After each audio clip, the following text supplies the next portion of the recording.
Somos gratos a Deus por isso. Nós vamos continuar o estudo em Hebreus. Domingo passado, nós fomos até o versículo 9. Ia começar o versículo 10. Hebreus, capítulo 2, versículo 10. E tem várias passagens que logo próximo nós vamos olhar que combinam com esse versículo. Eu vou ler o versículo 10 de Hebreus, capítulo 2, e vou ler também o capítulo 1 de Colossenses, o versículo 16.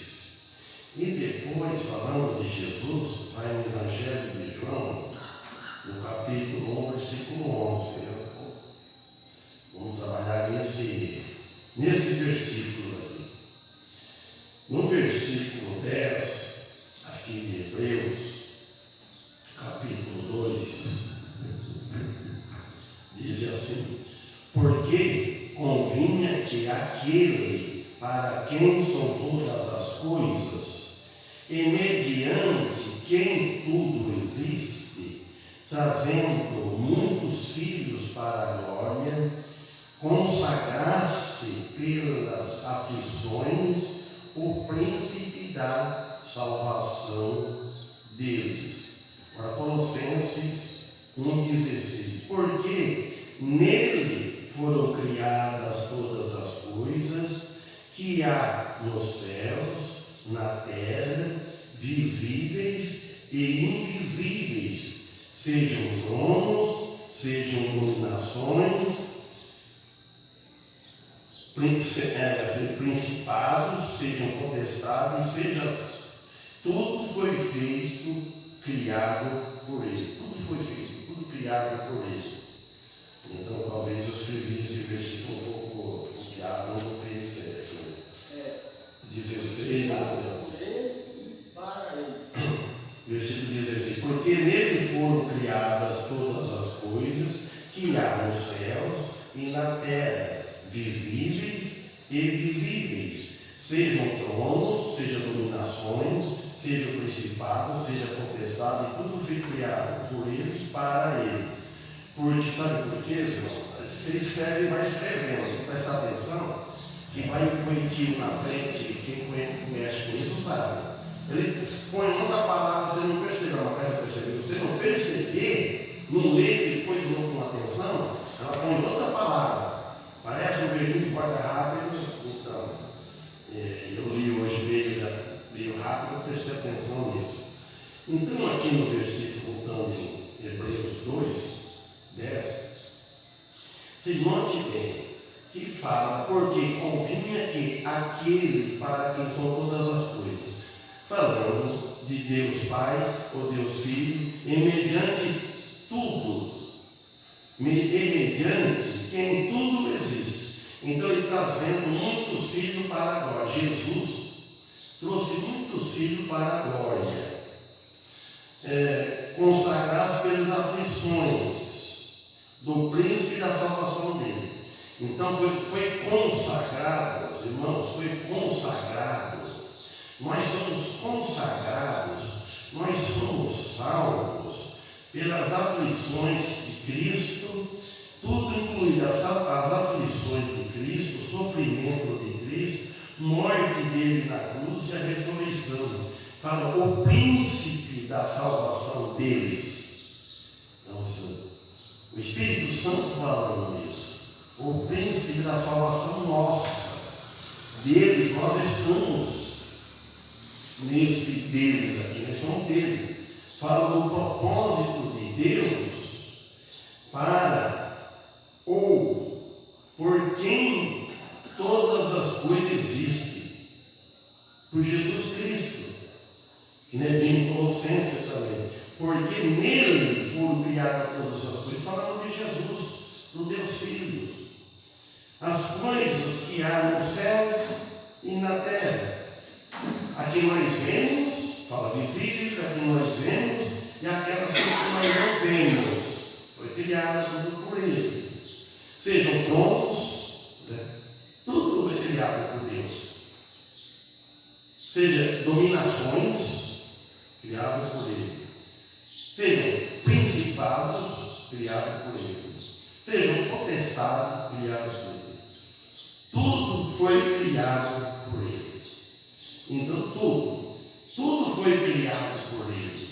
Fala do propósito de Deus. Tudo isso que Deus fez, Deus tinha um propósito antemão. O propósito de Deus é de salvar o homem. E salvando o homem através da morte de Jesus, enviando o Filho aqui na terra, para Jesus tomar o corpo, nascer da humanidade, no meio da humanidade, ele diz, e trazer muitos filhos para a glória, muitos. Não vai trazer todo o povo, porque a maioria, talvez seja a maioria que não aceita. E isso também, como eu falei, lá está narrado no Evangelho de João 1:11, vamos ver. Veio para o que era seu, os seus não o receberam. Mas a todos quanto o receberam, deu-lhes o poder de serem feitos filhos de Deus, aos que creem no seu nome. Então, o ministério público de Jesus, público foi para todo mundo, foi esse ministério, que veio para salvar e governar o mundo. Jesus, ele veio para salvar e governar o mundo. Mas o mundo não está sendo governado totalmente por Jesus, por ele. Porque tem um inimigo, o intruso. Mas os filhos que ele trouxe, ele quer governar. Mas vai chegar um dia, no final, que Cristo vai governar o mundo. Mas só que ele foi rejeitado pelo seu próprio povo. E isso continua até hoje. O povo de Deus rejeitando ele, não querendo segui-lo.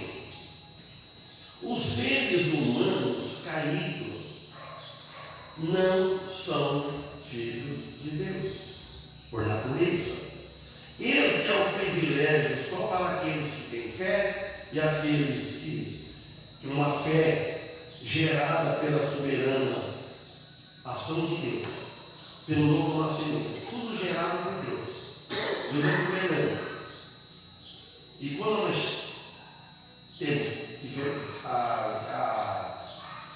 tivemos essa fé, acreditamos que valia a pena aceitá-la, e ter um desejo de ir para essa pátria que nós cantamos agora há pouco. Então foi gerado isso pela soberania e a ação de Deus. A ação de Deus, a ação é uma coisa que quer movimento. Está em ação.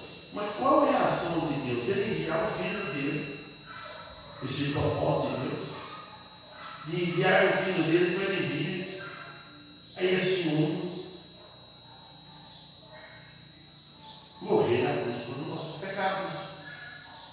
E além disso, Jesus deixou todos os ensinamentos para que nós seguíssemos. Ele deixou um exemplo. Mas a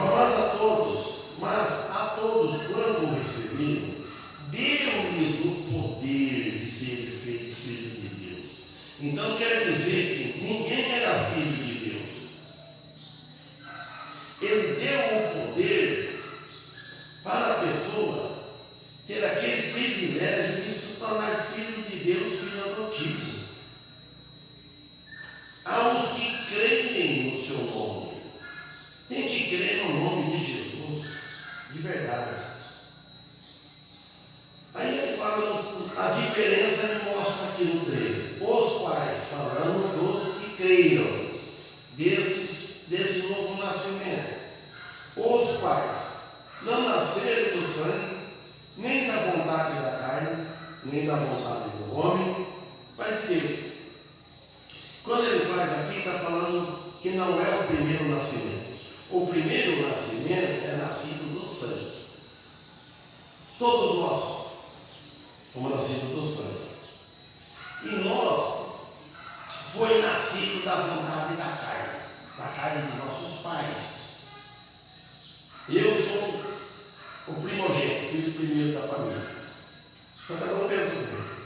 Os meus pais, eles tiveram vontade, quando eles se uniram, fizeram uma só carne. O que acontece? Eles tiveram vontade de ter um filho. Será que o meu pai, minha mãe, eles pensavam que ia ter tanto filho, 9 filhos? 8 filhos, foi até. O último morreu, nasceu morto, não sei bem. Acho que morreu no ventre da minha mãe. Então eles tiveram a vontade de ter um filho. Veio primeiro ele. E dali, vontade da carne. Você vê que todos os desejos que é deste mundo tem aquele desejo da carne. Só que esse desejo da carne aqui não foi pecaminoso. É o desejo normal que todo casal tem de ter um filho. Ele fala que nem da vontade do homem, foi a vontade do meu pai. Vontade do homem e mulher. Tiveram vontade. E assim, quando nós casamos e eu casei, tivemos a vontade da carne, nossa vontade de ter um filho. E só que tivemos um casal, tivemos primeiro uma mulher, a Simone depois o Eva. E assim eram todos. Isso é a vontade do homem. Agora, só que ele fala, um nascimento espiritual, salvação. Então ele fala que não é nada disso que eu expliquei, que nós sabemos. Não é nada disso de vontade da carne, não da carne, nem do sangue, nem do homem. Agora este outro nascimento é vontade de Deus. Não quer dizer que Deus não tem vontade que o homem tenha o primeiro nascimento. Mas só que esse nascimento não se torna filho de Deus. Não tem a natureza divina. Não nasce salvo. Então ele fala aqui, o verbo nasceram está no plural. Fala do novo nascimento dos cristãos. Muitos, pela ação do Espírito Santo que dá vida. É o Espírito Santo. Em Efésios, capítulo 2, versículo 1, também fala desse novo nascimento. E vos vivificou, estando vós mortos em ofensas e pecados. Então, veja aqui, espiritualmente, todos nascem mortos. A Bíblia fala. Não pode dizer assim, vai.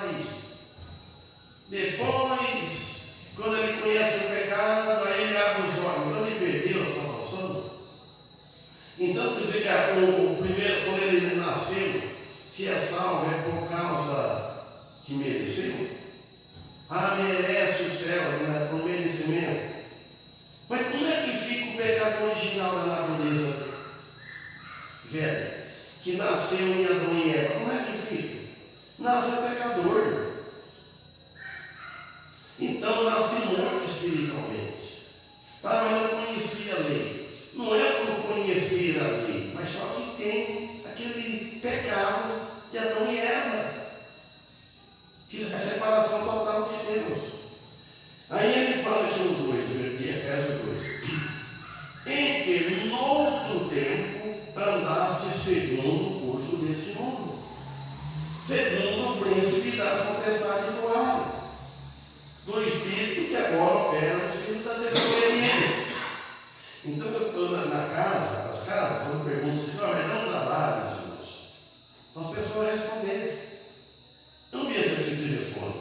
Olha, quem no outro tempo andasse, está falando nós antes da nossa conversão, andava segundo o curso deste mundo.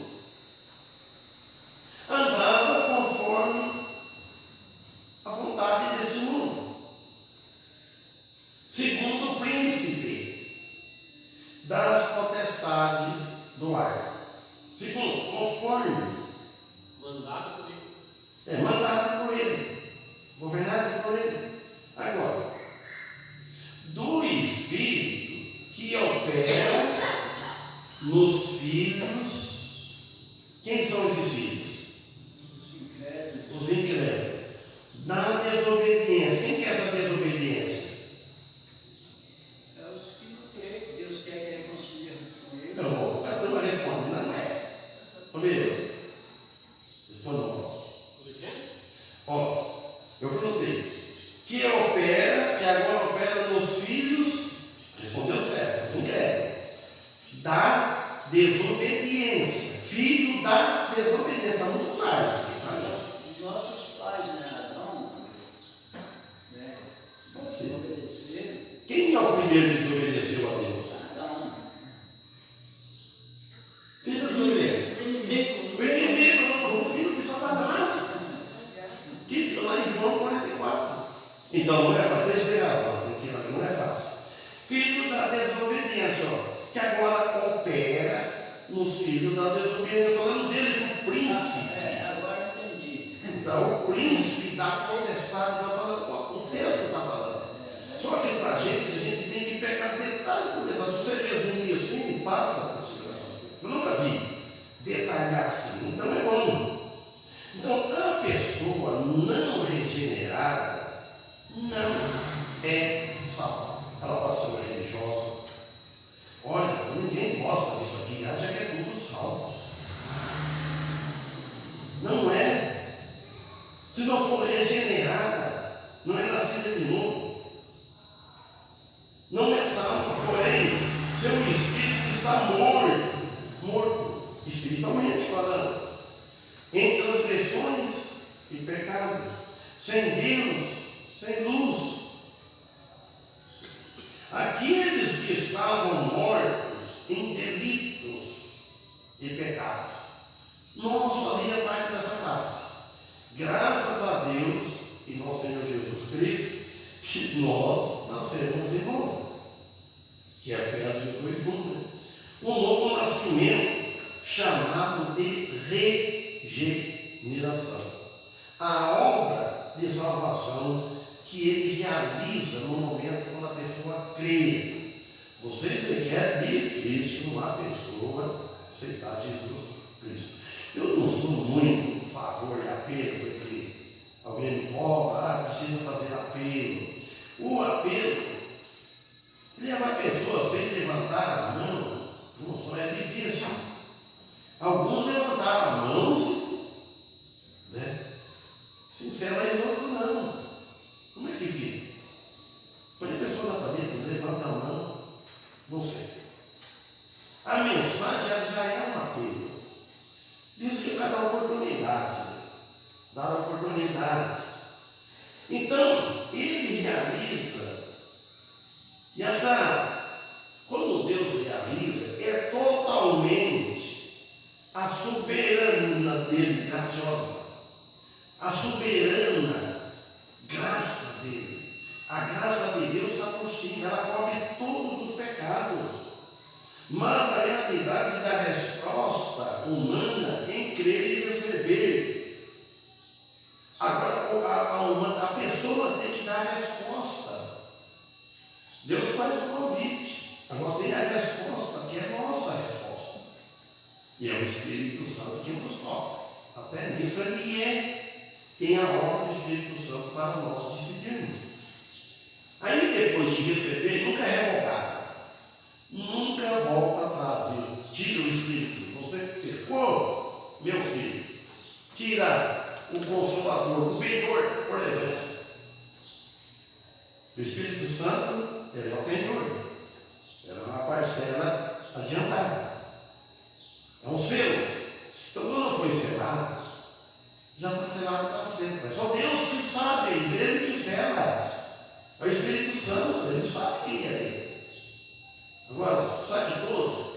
Então, quem sabe, nós não podemos julgar ninguém. Agora, nós conhecemos, julgamos pela palavra. Porque ele diz: os idólatras não não herdarão o reino dos céus. Pronto. Então você sabe, quem está na idolatria, ele não é de Deus, ele não é filho de Deus. Por que a gente sabe? Porque nós conhecemos o coração dele? Não. Nós conhecemos pelo fruto, pelo que ele age, pelo que ele crê, ele mostra. Porque a Bíblia deixa esse ensinamento para nós. Que a palavra dele está julgando. Os mentirosos não herdam o reino dos céus. Mentirosos. Então nós sabemos. Nós não estamos julgando. Que ele pode converter. Então, aqui no 14 ele fala assim: e o verbo se fez carne. Então já me João 1. E o verbo se fez carne e habitou entre nós. E vimos a sua glória, como a glória do unigênito do Pai, cheio da graça e de verdade. O que quer dizer? O verbo se fez carne. O verbo quer dizer, é a palavra. A palavra se encarnou. Ele se fez carne. E habitou entre nós. Olha, habitou entre nós. Então, por isso que nós temos o privilégio, tivemos a oportunidade de ver essa glória dele, entender a glória dele e a verdade que nós aceitamos ele. Por isso, Cristo teve que sofrer crucificação. Ele teve que sofrer a crucificação, morte de cruz, a fim de realizar a redenção para a humanidade perdida. Então, por isso ele teve que fazer isso. Porque se Cristo não fizesse isso, quem ia fazer isso? Alguém teria que pagar a conta, a dívida. Alguém teria. E nós estamos aqui para ensinar isso, para pregar isso. Para que as pessoas ouçam o que nós falamos. E o verbo se fez carne e habitou entre nós. Então Jesus foi o primeiro e o único a passar pela cruz, porque ele veio com esse propósito. Ele é o primeiro e o único, mas nesse sentido. Morreu 2 com ele na cruz, e mais que morto no madeiro, que era a pena de morte. Mas o caso de Jesus foi diferente. Ele desceu do céu, ele morreu na cruz sem ter pecado. Deus, homem, um filho unigênito de Deus, se fez carne e entregou a morte de cruz. É isso. Então, da maneira como ele passou, ninguém passou. E nunca passa. O caminho da morte e sofrimento pelos pecados dos outros, não dele. E não dele, dos outros. Interessante. Aí fala, como o nosso príncipe, o capitão da salvação. O nosso príncipe, o capitão da salvação, que é Jesus. E esse príncipe, o capitão, ele vai na frente, ele é capitão, ele é o príncipe. Ele nos conduz para a glória que ele mesmo alcançou. Então ele nos conduz. Nós estamos vendo de longe essa glória, nós estamos sentindo. Sabemos que nós vamos chegar um dia lá. Então, ele alcançou para que os filhos adotados por Deus, Deus nos adotou como filho por Cristo, por causa do filho dele, para que os filhos adotados por Deus alcancem a prometida glória eterna. Então é por isso, é muito bom isso. O filho unigênito, o filho de Deus, unigênito, porque é um único. Eu sou o filho primogênito, não existe, o Mateus era o filho unigênito, só tem ele. Né? Quem tem um filho, então é o filho unigênito, ele é o único.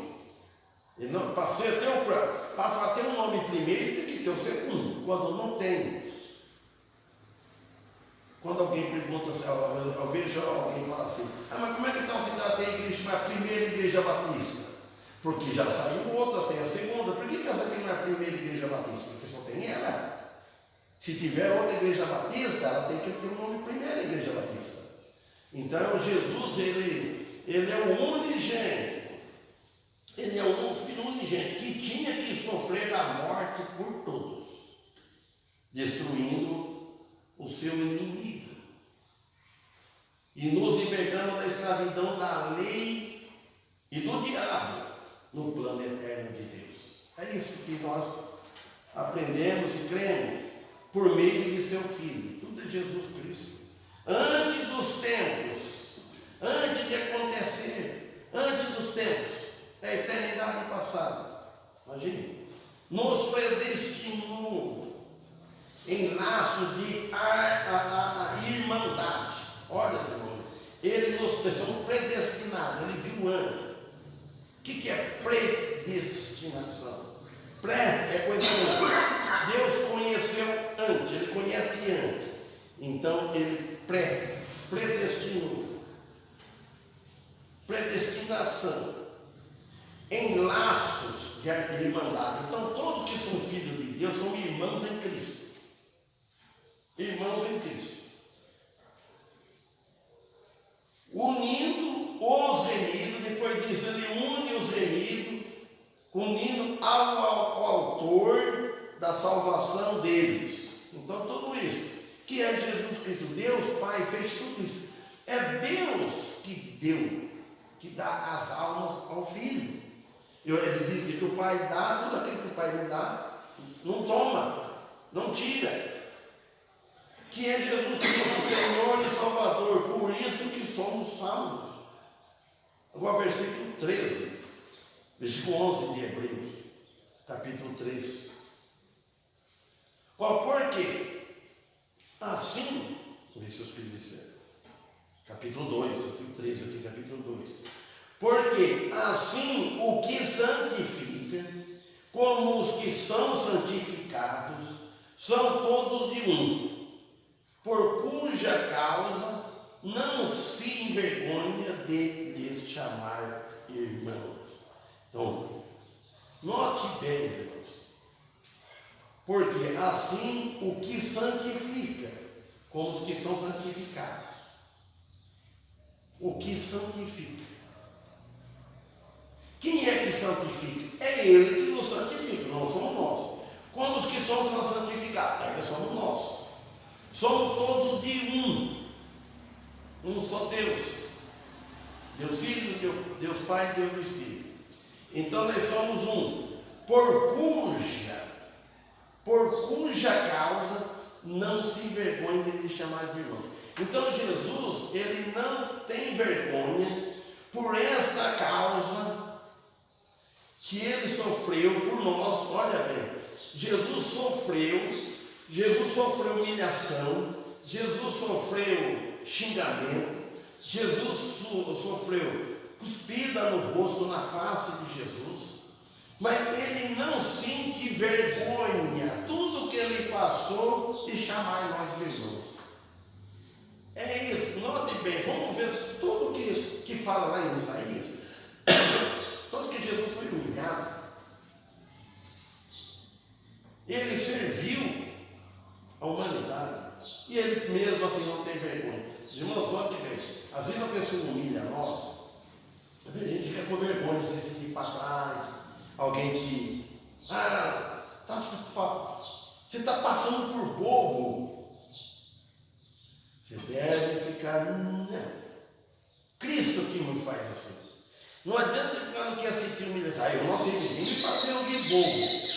Eu vou reagir. Se você puder mostrar tudo com uma ação do Espírito Santo, bem.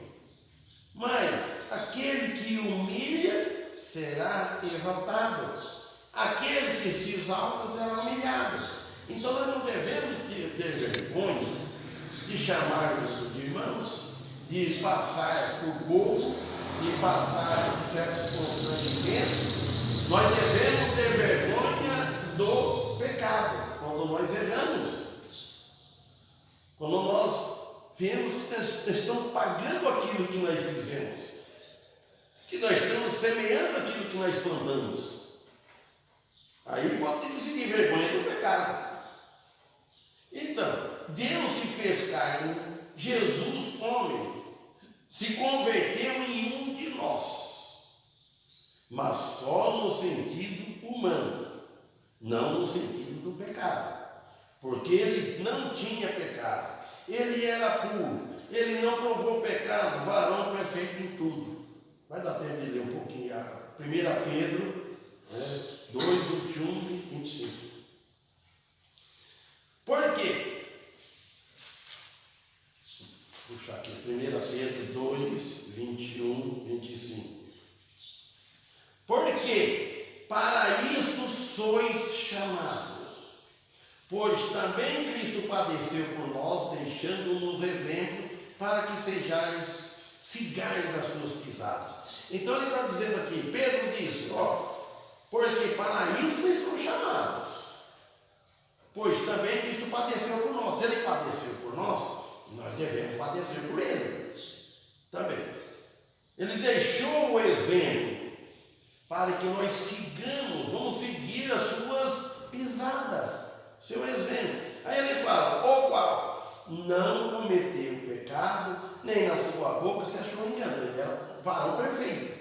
Então nós devemos procurar o que nós tiver no nosso alcance de não cometer, procurar não cometer muito pecado, porque eles cometeram os pecados, mas nós devemos procurar, vigiar, e nem na nossa boca devemos achar engano. Vamos imitar a Cristo. Ele fala, o qual, olha bem aqui, quando o injuriavam, não me ameaçava, mas entregava-se àquele que julga justamente. Então nós também, irmão, isso é uma lição para aprender. Mas o que muitos cristãos esquecem disso tudo. Ele está num lugar, num trabalho, e pronto. Ele esquece que é crente talvez. Né? Aí fala, o qual, quando injuriava ele, hoje, qual é hoje? A moda hoje. Qual é como é que usa a palavra usar? Que a turma usa hoje. Se me injuriar, ele vai me ameaçar. Cuidado, hein? Como que eu falei um dia desse aqui, eu não me lembro, né? Acho que só estava no Antônio, não sei qual. Trabalhava com um rapaz lá em Bauru, chamava Zezinho, baixinho assim. Ele ameaçava os outros. A batatinha dele está assando. Você já viu essa frase? Já viu, Antônio? Meu pai dizia muito para ele. Deixa a batatinha dele está assando. Sua batata está assando. A batata está assando. Quer dizer, ele ameaçava. Então, sabe que esses são terríveis, não sei por que é assim. Jesus não ameaçava. Só que o que ele fazia? Só que ele, em vez de entregar, ele era evangélico. Não vou falar igreja, não. Isso que eu entendi, né? Ele, como se conhecesse a Bíblia, não sei, mas era muito amigo do serviço. E Jesus mais entregava-se para aquele que julga justamente. Jesus como homem, ele não ameaçava, ele entregava. Então ele no pensamento ele vivia, Deus, cuide disso. Não, eu vou ameaçar, vou te fazer, vou te entregar no escritório, qualquer coisa vai acontecer com você. Aí no 24 ele fala assim, levando ele mesmo em seu corpo os nossos pecados sobre o madeiro, para que mortos para os pecados, pudessem viver para a justiça, e pelas suas feridas fostes sarados. Se a pessoa estivesse assistindo a live nessa parte, ele falar, ao Sebastião lá, muita gente falava Pirajá, né? Falando de mim, lembrança, eu falei o nome, falando o nome dele, acho que eu falei. Então, levando ele mesmo a Jesus em seu corpo os nossos pecados. Ele levou no corpo, não é meu, vou falar que é uma aparência, não é aparência, sobre o madeiro. para que mortos para os pecados. Não sei se todo espiritista pensa igual ele, eu vou falar para ele. É filho de Deus, ninguém ia pôr, foi uma aparência, ninguém ia pôr a mão no filho de Deus. Ele falava assim: pudesmo viver para a justiça, e pelas suas pisaduras fostes sarados. Aí ele fala no 25: porque éreis como ovelhas desgarradas, falando para o povo que veio precisou. Nós éramos como ovelhas desgarradas, mas agora tendes voltado o pastor e bispo e das vossas almas. Então nós voltamos, graças a Deus. Tem poucos aqui, mas eu acho que os que não estão vindo também são ovelhas. Vamos esperar guardar até a da noite, se Deus permitir. Amém?